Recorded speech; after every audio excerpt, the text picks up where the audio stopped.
Kepolisian Resort Metro Jakarta Selatan Rabu kemarin menggelar konferensi pers terkait penggeledahan rumah Ketua Parvi sekaligus guru spiritual Gatot Brajamusti tersangka kasus penggunaan narkotika jenis sabu.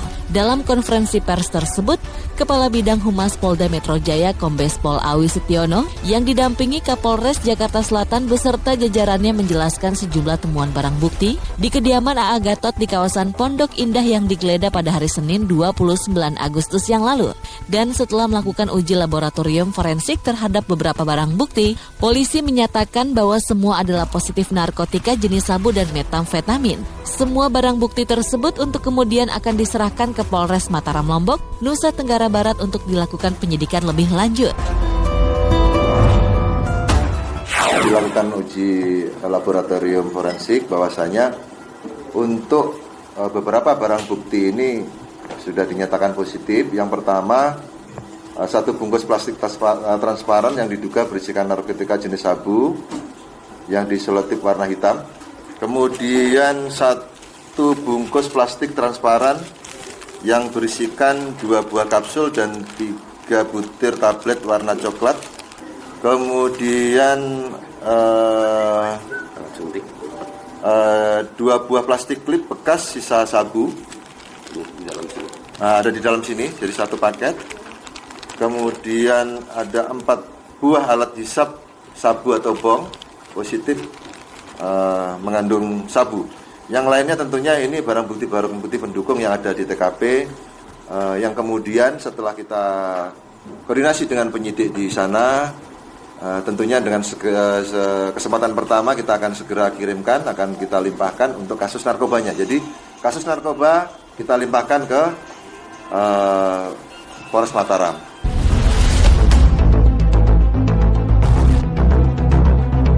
Dengan dinyatakan semua barang bukti yang ditemukan di rumah A.A. Gatot mengandung unsur narkotika, polisi berarti meluruskan keterangan sebelumnya yang pernah disampaikan oleh Kasat Narkoba Polres Metro Jakarta Selatan, Kompol Vivik Tanjung, bahwa kristal dalam satu klip plastik yang ditemukan di rumah Gatot Brajamusti di Jakarta bukanlah sabu.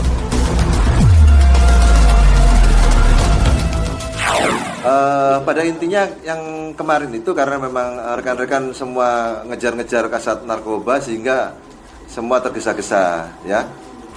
Mohon dimaklumi dan permohonan maaf kami karena tadi terlalu awal, terlalu dini sehingga pemeriksaannya belum sempurna, dan ini sudah melalui hasil uji lapor dan alhamdulillah semuanya positif dan akan segera mungkin kita secepatnya kita limpahkan ke Polda NTB.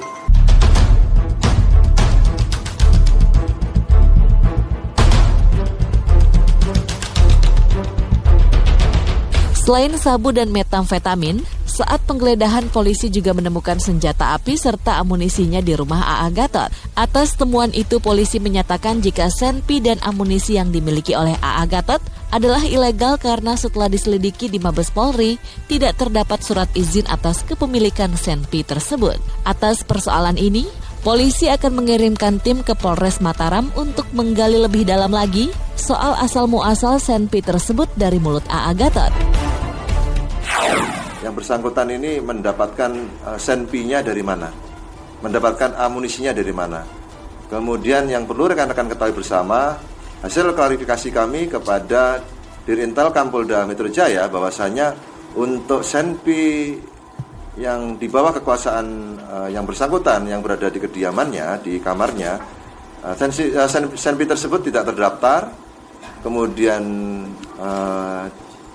dicek ke Mabes Polri ternyata juga tidak terdaftar. Dan pada saat ini pula bisa kami deklar bahwasannya senpi tersebut ya ilegal ya. Juga termasuk ditemukannya harimau Sumatera yang sudah diawetkan serta seekor burung elang yang masih hidup. Polisi juga akan melakukan penyidikan lebih lanjut. Untuk sementara ini A.A. Gatot bisa dikenai Undang-Undang Nomor 5 Tahun 1990 tentang konservasi sumber daya alam dan hayati.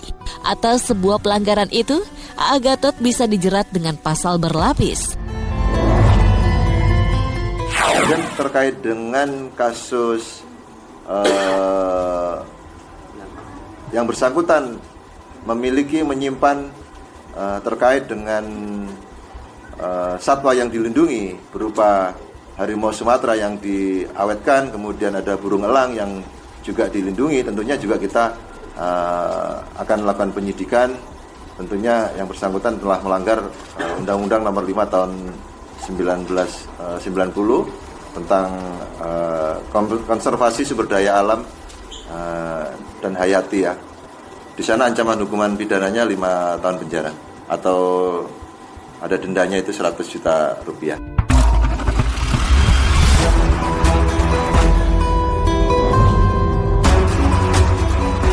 Sementara itu terkait penangkapan yang dilakukan Polres Mataram terhadap A.A. Gatot di sebuah kamar hotel, sempat ramai diberitakan penyanyi Reza Artamevia ada di TKP bersama pelaku lainnya. Atas keberadaan Reza tersebut, Polda Metro dan Polres Jakarta Selatan tidak bisa memastikan karena bukan menjadi wilayah mereka untuk disampaikan.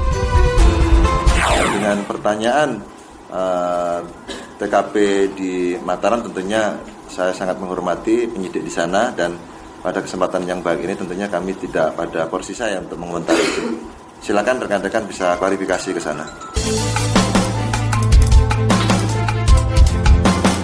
Bersamaan dengan konferensi pers yang digelar Kepolisian Resort Metro Jakarta Selatan, jajaran Persatuan Artis Film Indonesia atau PARFI juga menggelar jumpa pers untuk menentukan ketua umum baru pengganti A.A. Gatot. Terpilih sebagai ketua umum baru PARFI sesuai tata tertib Kongres serta anggaran dasar serta anggaran rumah tangga PARFI yaitu Andreanus Dedi Darmawan. Berdasarkan ADART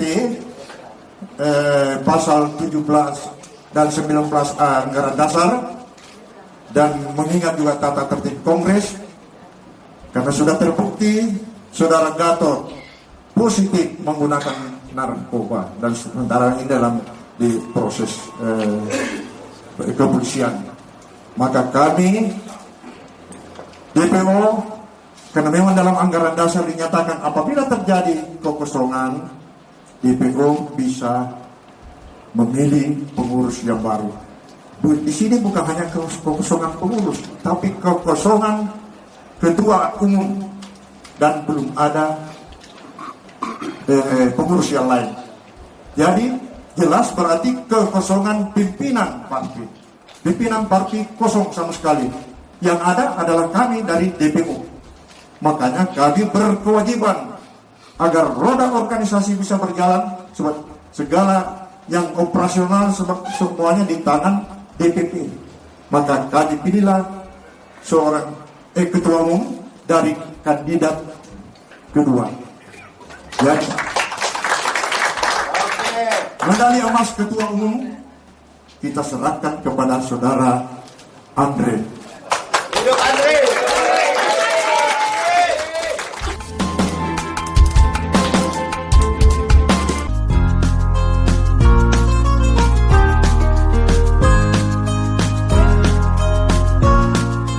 Sejak resmi menikah pada 4 Juni 2016 lalu, aktor sekaligus komedian Aming memang tak pernah mengajak istri tercinta Evelyn Nada Anjani tampil di depan publik. Namun kemarin untuk pertama kalinya Aming memperkenalkan Evelyn kepada masyarakat luas. Bagi Aming, ia tak bermaksud untuk menyembunyikan Evelyn dari publik, namun ia hanya ingin istri tercintanya menyesuaikan diri dengan pekerjaannya sebagai selebritis yang memang selalu menjadi sorotan masyarakat luas.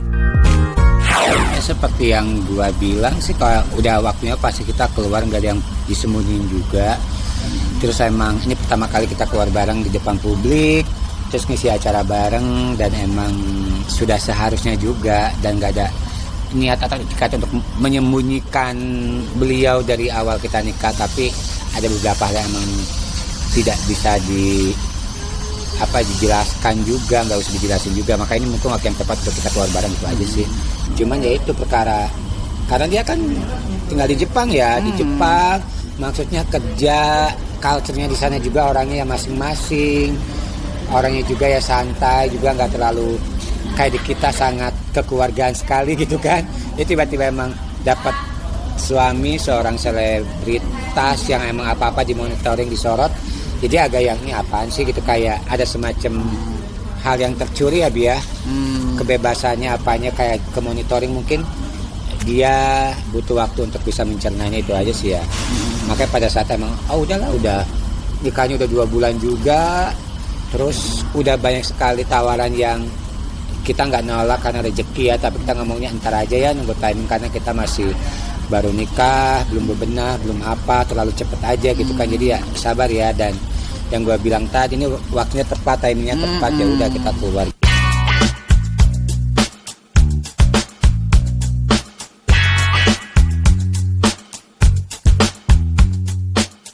Sudah kurang lebih 2 bulan mengarungi bahtera pernikahan, dan baru kali pertama Evelyn tampil di depan publik, keduanya selalu tampil mesra bahkan seperti sepasang sejoli yang tengah dimabuk cinta. Namun Evelyn mengaku tampil mesra memang menjadi sarapan sehari-hari keduanya, bahkan bagi Aming dan istri setiap hari keduanya rasakan bagai honeymoon. Ya emang kita tiap hari kayak honeymoon aja, emang kayak gini terus. Emang bener-bener Kayaknya baper banget. Iya. Emang kita tuh di mana-mana mau ada kamera kayak mau ada apa. Baper banget kayaknya. Yang lagi nelan udah ya. Iya emang kayak gini terus kita, walaupun mau di mana kayak udah kita punya dunia berdua ya kita ya, emang kemana-mana tuh udah kayak ngerasa dunia kita tuh milik berdua gitu. Iya. Tapi emang gitu. bener sih. Kalian juga tahu kan gue tipe orang kalau misalnya kalau lagi sama teman sama sahabat sih gue cuawaan apa juga diomongin. Tapi kalau misalnya untuk urusan pribadi, gue punya pilihan untuk gue menghargai pasangan gue menghargai the secret of love gitu kan, the secret of marriage life. Jadi gue menghargai kesakralan sebuah akte pernikahan, kesakralan sebuah hubungan. Gue mungkin beberapa teman punya pilihan lain, mangga, gue nggak akan menghakimi, nggak akan ngejudge, tapi gue pribadi pengen hal-hal yang bahagianya aja yang orang tahu lah.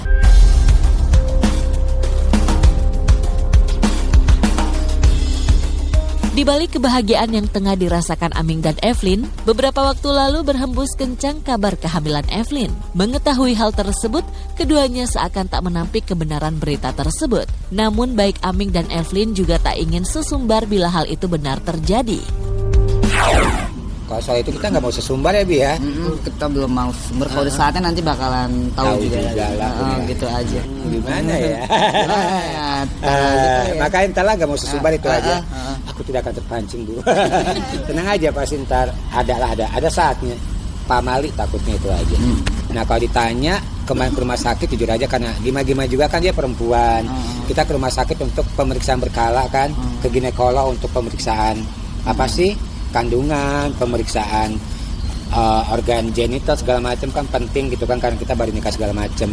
Itu aja sih sebenarnya, tiba-tiba ada berita kayak gitu kita aminin aja ya. Nggak menunda ya, kita mah pengen banget secepatnya Bi ya. Pengen secepatnya. Kita pengen ramai juga sih keluarga kita ya. Biar kalau saya kerja dia ada yang nemenin gitu aja. Iya, biar aku juga ada yang bisa aku urusin gitu kan pas lagi ada. Jadi emang pengen sih secepatnya kita mah.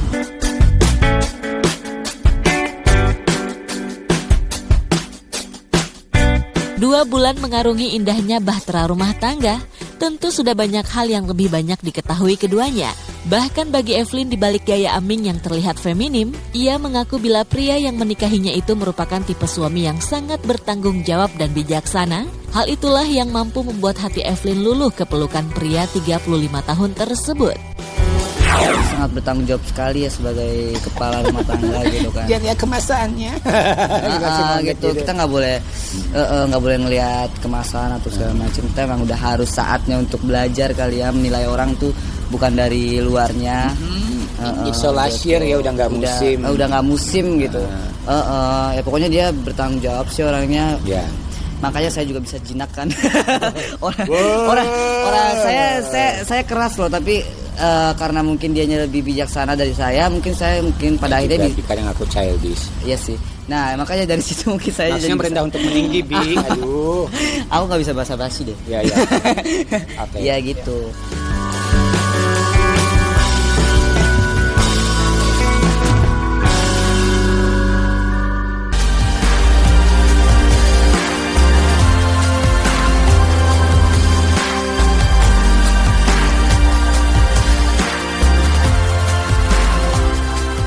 Bila tak ada aral melintang, Kamis hari ini Ayu Dewi Regidatau suaminya dan Akilah Dewi Humaniora putrinya meninggalkan tanah air. Keluarga kecil ini akan mengisi liburan selama sepekan di Dubai, Uni Emirat Arab. Ayu sengaja memilih Dubai sebagai lokasi liburan karena di sana terdapat wahana permainan air yang sangat cocok buat Akilah. Selain akan bermain di wahana permainan air, Ayu, suami serta putrinya juga akan menggunakan helikopter untuk berkeliling dari satu tempat ke tempat lain di Dubai.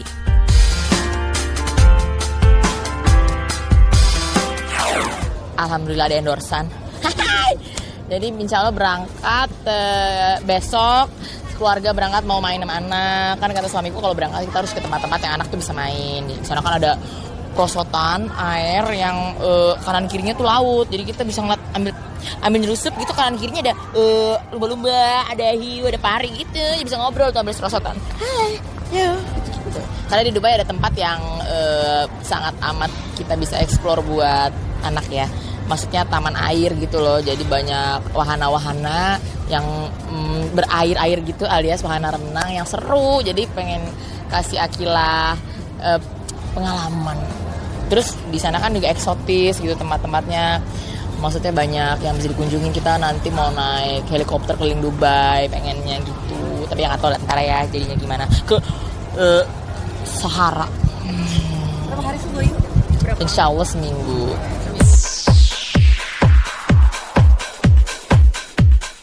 Selain akan berkunjung ke wahana permainan air serta menggunakan helikopter untuk keliling, Ayu sepertinya juga tak mau menyia-nyiakan kesempatan liburannya di Dubai.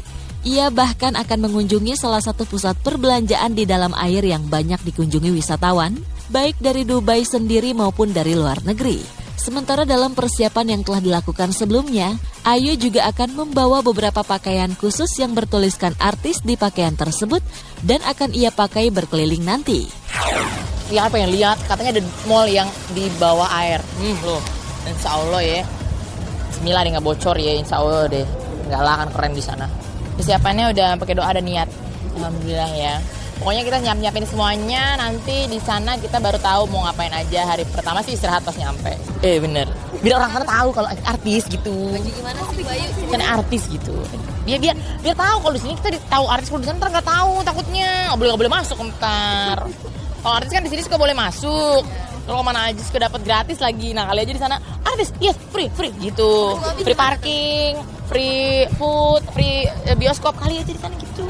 Enggak dong, kita kan nyari, nggak nyampe desain sih, nyari aja. Jadi emang niat banget harus ada tulisan artis gitu. Iya dong, artisnya kan ARTIST, seniman maksudnya gitu. Sekarang belum tahu dong Bayu. Insya Allah dia belum tahu ya.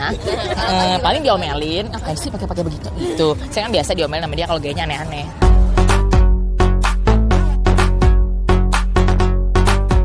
Liburan Ayu bersama suami dan putrinya kali ini ke Dubai memang sangat istimewa.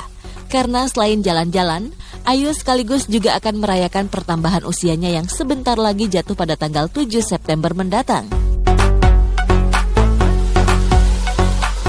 Insya Allah nanti begitu di Jakarta ya kita biasa. Karena sebenarnya hari H itu berdoa sama-sama teman-teman, sama keluarga.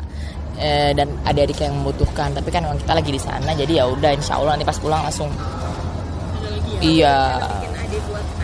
Oh, ya pas Akila bobo lah ya kita bicarakan dan kita reunikan masalah itu. Terus kalian bulan madu gitu lah ya? Bisa jadi deh. Akila gimana sih pas mau jalan-jalan ke Dubai? Akila senang, Akila mau ke Dubai, Akila mau berenang sama lumba-lumba gitu kata dia.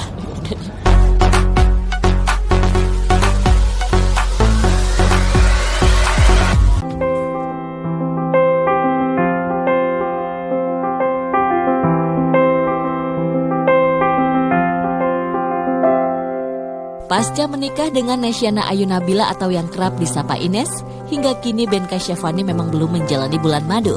Seperti yang biasa dilakukan para pengantin baru, mengingat usai menikah ia langsung disibukkan dengan segudang pekerjaan yang sudah menantinya. Namun di minggu mendatang, nampaknya pekerjaan tak akan menghalangi Ben Kasyafani dan istri yang akan menjalani honeymoon tertundanya di Pulau Dewata, Bali. Namun Ben dan Ines tak akan terbang berdua saja, melainkan membawa Sienna, buah cinta Ben dan Marsyanda. Oh iya, mau liburan ke Bali aja sih. Akhirnya bisa bisa punya waktu minggu depan. Kalau dibilang honeymoon banget kan biasanya berdua aja gitu kan. Ini sama Sienna juga mungkin dibilang honeymoon banget sih. Sebenarnya honeymoon banget juga nggak terlalu. Tapi ya lebih liburan sih. Tapi memang kalau momennya kan pas kemarin habis menikah, sekarang liburan, ya bisa juga dibilang honeymoon. Tapi sebenarnya emang trip yang kita pengen nantilah pas Desember itu memang kita ada rencana mau ke Australia, itu masih paling dekat ya minggu depan gitu.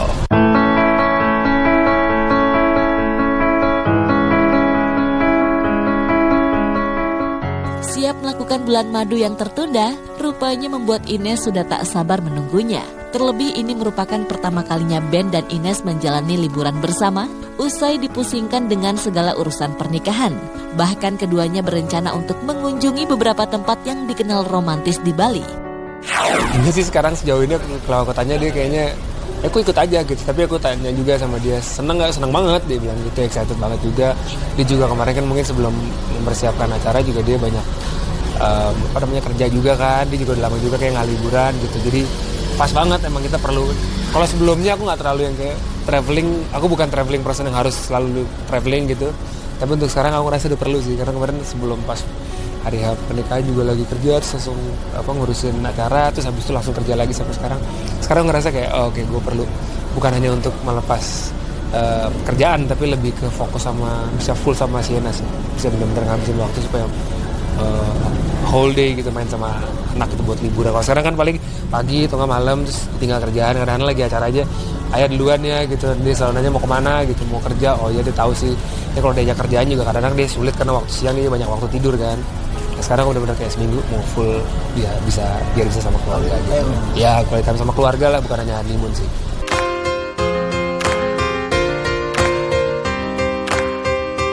Selain mengunjungi beberapa tempat romantis di Bali, mengingat pasangan yang menikah 30 Juli ini juga memboyong Sienna, keduanya juga akan melancong ke beberapa objek wisata yang memang menjadi keinginan buah hati tercintanya, seperti halnya kebun binatang dan pantai. Karena mungkin Sienna biar bisa berenang kali ya, biar bisa berenang, lihat laut. Karena aku suka juga udah lama juga ke Bali, terakhir ke Bali mungkin hampir kayak 2 tahun lalu beneran. Setiap ada, pernah ada yang tapi kerjaan gitu. Setelah itu untuk liburan khusus aja nggak pernah bisa, soalnya macam-macam kan. Dan sekarang Sienna juga udah gede juga, jadi dia juga udah bisa main, udah jalan gitu, nggak perlu repot lah. Kalau kemarin kan pergi sendiri gitu, sekarang udah ada sama Ines juga, jadi yang kayak bisa bisa bareng-bareng lah. Lantaran tak ingin liburannya kali ini mengalami kegagalan, mengingat kepergiannya sudah didambakan Ben dan istri sejak lama, kini pria 33 tahun ini mulai melakukan berbagai persiapan. Salah satunya dan yang terpenting adalah menjaga kesehatan Sienna. Enggak sih, nggak ada yang biasa aja sih, nggak terlalu yang gimana-gimana. Paling penting sehat aja, karena sekarang lagi musim anak sakit tuh, kadang-kadang kita suka nggak tahu. Kemarin juga sempat kurang sehat juga, jadi mempersiapkan dia supaya tidurnya cepat sekarang, supaya jangan nanti udah berencanain tapi pas hari H dia sakit gitu. Cuman ya alhamdulillah sih sejauh ini dia sehat. Enggak sih, karena kita membiasakan kalau misalkan dia mau naik pesawat gitu, kita udah sounding beberapa hari sebelumnya atau beberapa minggu sebelumnya, nanti pesawat gini keadaannya. Tapi sekarang udah semakin Sienna mau 4 tahun, dia juga udah kayak udah terbiasa dan udah cukup dewasa, udah cukup besar lah gitu. Jadi dia udah tahu keadaan, oh iya ini udah mulai bisa diajak nego.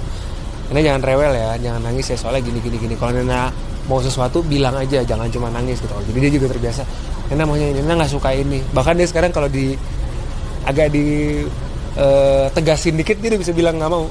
Misalnya dia mulai rewel gitu, Nena bilang aja, ayah soalnya aku lagi nyiapin baju besok gitu, terus dia lagi, Nena mau main handphone, bukan di jamnya dia gitu, mau nonton TV, Nena nggak bisa, Nena ayah mau lagi ini, kan kita udah punya waktu gitu, dia diem. Nena nggak suka ayah gitu, oh ya udah.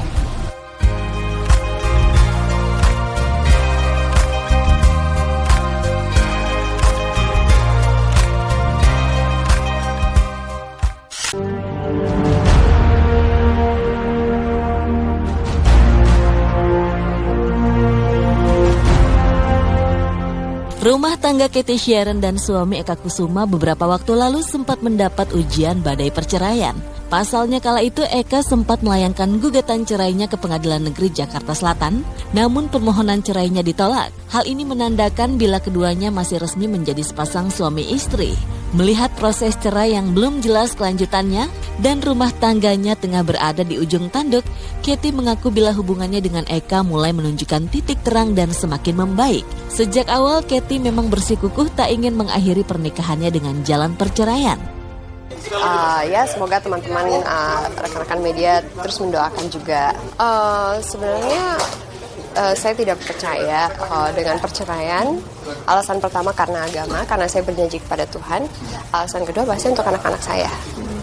Jadi saya akan memberikan yang terbaik kepada anak-anak saya. Tapi alasan pertama kepada Tuhan.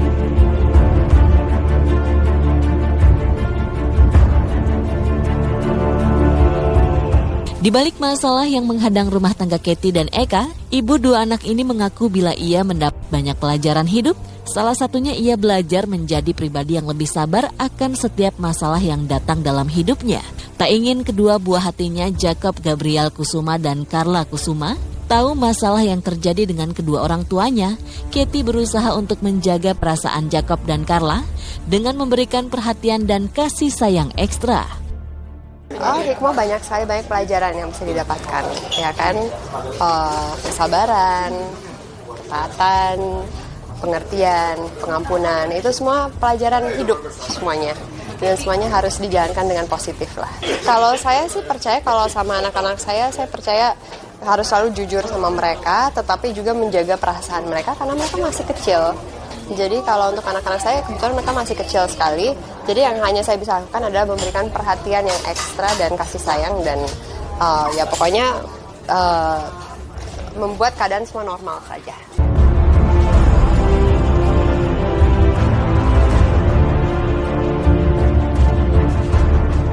Sebagai seorang ibu tentu selalu ingin memberikan yang terbaik untuk buah hatinya.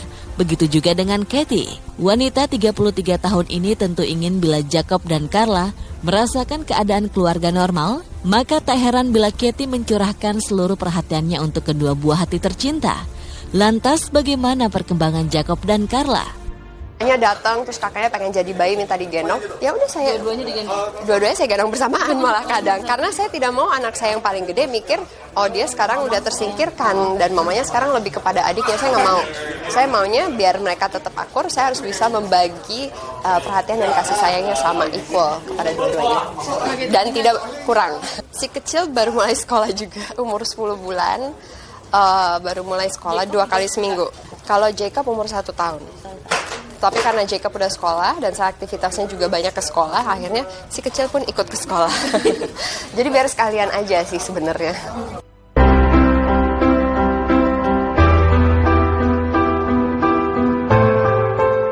Tak ingin tanggung jawabnya sebagai seorang ibu terbagi dengan kesibukannya di dunia hiburan tanah air, Katy mengaku bila ia kini mulai memilih dan mengurangi segelintir pekerjaannya sebagai seorang entertainer. Pasalnya bagi Katy merawat dan melihat tumbuh kembang anak menjadi suatu hal yang tak ingin ia lewatkan dalam hidupnya. Kalau dunia entertainment tetap berjalan, tidak sefokus seperti dulu. Ya karena saya memahami dan saya mengerti posisi saya sebagai seorang ibu rumah tangga. Saya perlu memberikan perhatian kepada anak saya dan itu adalah pekerjaan utama saya dalam kehidupan saya. Kalau tawaran yang datang, saya akan filter, saya akan melihat jam kerja, saya akan melihat seberapa sering. Karena dalam seminggu saya hanya memberikan berapa hari kerja saja. Dan itu pun juga nggak seharian. Jadi saya juga ada jam kerja. Saya benar-benar paham betul bahwa anak saya umurnya 0-5 tahun itu usia emas. Jadi saya harus ada di situ karena disitulah karakter anak yang pertama dibangun. Ya kan, dari mereka usia 0-5 tahun tuh kita bisa membangun sebuah karakter, sebuah individu, seseorang yang mungkin akan menjadi, saya berdoa sebagai seorang ibu akan menjadi seseorang yang sangat penting yang bisa make a change in the world, ya kan, bisa membawakan sesuatu yang positif kepada dunia ini.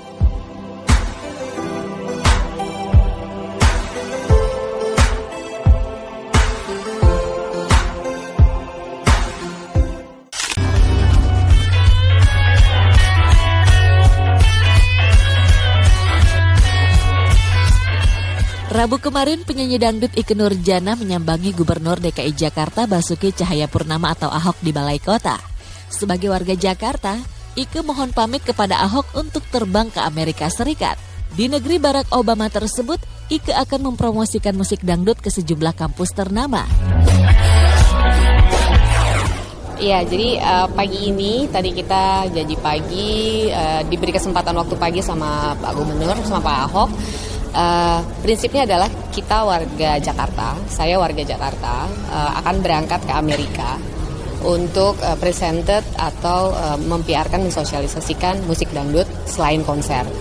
Jadi paling nggak Pak Gubernur tahu kita ngapain aja, buat apa aja, terus semoga ini pastinya manfaat karena PRing itu kan bahwa dangdut mungkin nggak cuma punya warga Jakarta, tapi masyarakat seluruh Indonesia adalah menjadi bagian menikmati musik dangdut, dan dangdut itu adalah musik masyarakat Indonesia, presented masyarakat Indonesia, mewakili masyarakat Indonesia, dan yang pasti adalah sesuatu yang otentik dan unik yang dipunya masyarakat Indonesia yang kita akan bawa ke Amerika, karena di sana kita akan dijadikan studi di kampus, di beberapa kampus. Ada Columbia di New York, ada Pittsburgh yang pasti saja, karena ini tahun kedua kita ke Pittsburgh untuk presentasi musik dangdut. Saya sebagai narasumber aja memberitahukan seperti apa dangdut, terus bagaimana menyanyi dangdut, dan itu di kelas yang sifatnya akademis dan formal.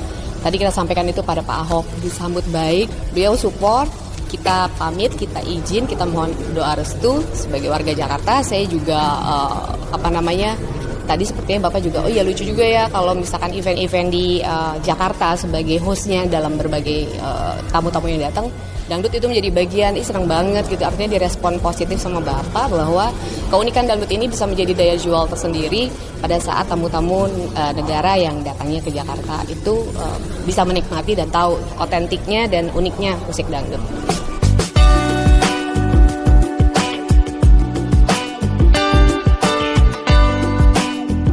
Jika nanti Ike selesai mempromosikan musik dangdut di hadapan publik Amerika, Ahok sebagai gubernur DKI meminta kepada Ike harus ada kelanjutan dari lawatannya ke Amerika. Ike pun antusias atas usulan itu karena dirinya juga mau musik dan joget dangdut dipatenkan. Beliau tadi support bahwa setelah perjalanan ini, beliau menginginkan ada momen-momen di mana gimana ya kalau kita juga secara Jakarta itu dibuat sesuatu yang sifatnya bahwa kalau ada event dangdut yang sudah dibawa ke sana ini dijadikan pakem gitu. Artinya misalkan teknisnya dibikin pakem yang akurat, how to joget itu dijadikan pakem yang akurat, karena kan di sana secara akademis dipelajari. Artinya harusnya kita bisa membuat satu kompilasi dangdut itu harus seperti apa dan bagaimana. Dan itu tadi Bekraf, karena kita juga didukung Bekraf, juga sangat antusias ya, karena buat dia nggak boleh berhenti sampai di situ, karena mendukung ekonomi kreatif dari Bekraf nggak cuman hanya ya udah event terus nggak ada kelanjutannya, terus nggak ada, ini kan bentuk pemasaran produknya Indonesia yang otentik.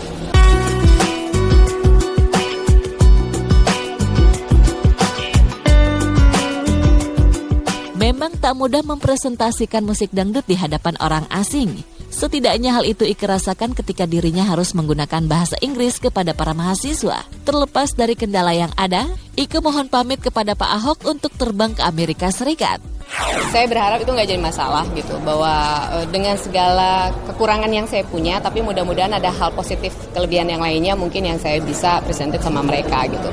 Dari yang 5 tahun lalu juga kita tetap harus dengan bahasa Inggris. Sekarang timnya juga lebih komplit karena ada yang translate juga jika tiba-tiba saya stuck dalam satu paparan tertentu gitu. Tapi prinsipnya saya mempersiapkan dengan kemampuan yang saya punya, dan mereka memang presentasinya bahasa Inggris. Emang itu PR sih, tapi buat aku itu jadi pelajar juga buat aku belajar.